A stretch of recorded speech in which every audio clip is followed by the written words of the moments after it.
Flames danced across the contract as gasps echoed through the luxury dining hall. $900 million, reduced to ashes in seconds. The guests, billionaires, investors, legacy builders froze, watching the quiet fury in Malcolm's eyes. His hand didn't tremble. Not once. Outside, his mother stood beneath the garden lights, tearful but proud, as the smoke of humiliation finally lifted. They thought they owned everything until the one thing they couldn't buy stood up. This is the story of pride, power, and a deal that was never worth the price. Welcome, story lovers. From where are you watching? Comment your city. It was supposed to be the proudest day of his life.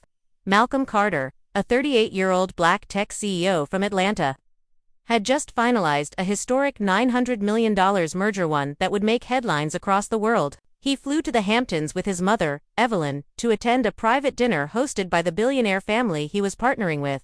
For Malcolm, this was more than business, it was legacy. Raised by a single mother who cleaned houses to pay for his schooling, he wanted her to witness the respect she'd always deserved. The estate was enormous, with glass walls and silent servers, the kind of place Malcolm once dreamed of. Evelyn wore her Sunday best, holding his arm tightly as they entered. But something was off. The host's smiles were stiff, their tone colder. Then in the boardroom, Malcolm noticed but said nothing. Not yet. He had no idea what humiliation waited ahead. The dinner began, like any high society gathering, crystal glasses clinking, quiet jazz humming in the background. Malcolm tried to stay focused, introducing his mother to board members and investors. But the mood was off. His partners kept referring to Evelyn as the help, mistaking her for a servantess by her elegant dress and Malcolm's clear introductions. One even asked her to bring more wine. Malcolm forced a tight smile, brushing it off as a misunderstanding. But Evelyn's eyes said it all, she'd been through this before. Then came the toast. The billionaire patriarch, Charles Whitmore, stood with his glass raised and joked, "From humble beginnings to this, quite the upgrade for your mother, Malcolm. Looks like she's traded in mop buckets for millionaires." Laughter followed. Not polite laughter, real, careless, condescending laughter.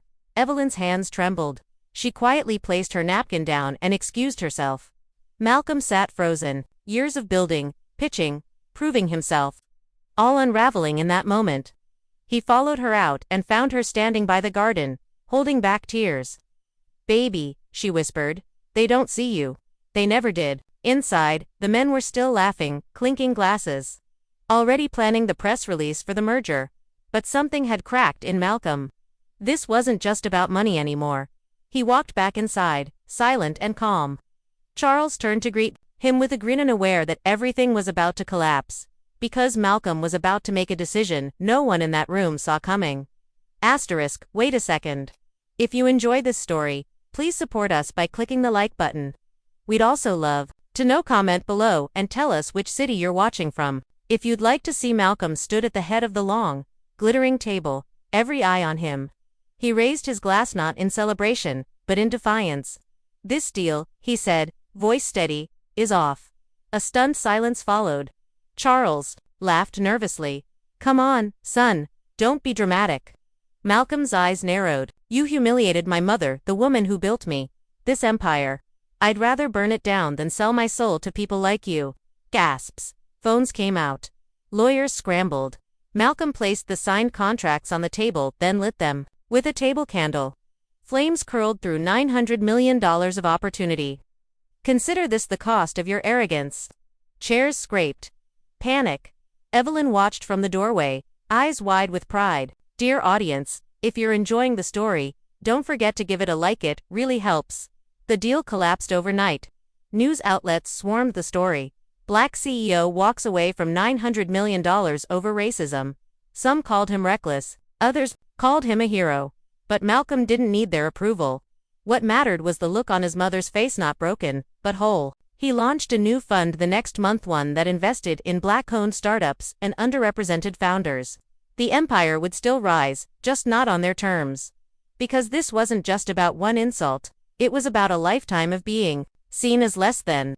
It was about dignity, respect, legacy, and finally justice. So, the next time someone asks why stories like this matter, remember, silence builds empires of oppression. But one voice, one stand can tear them down. Thanks for watching. Subscribe to our channel for more powerful stories and new videos.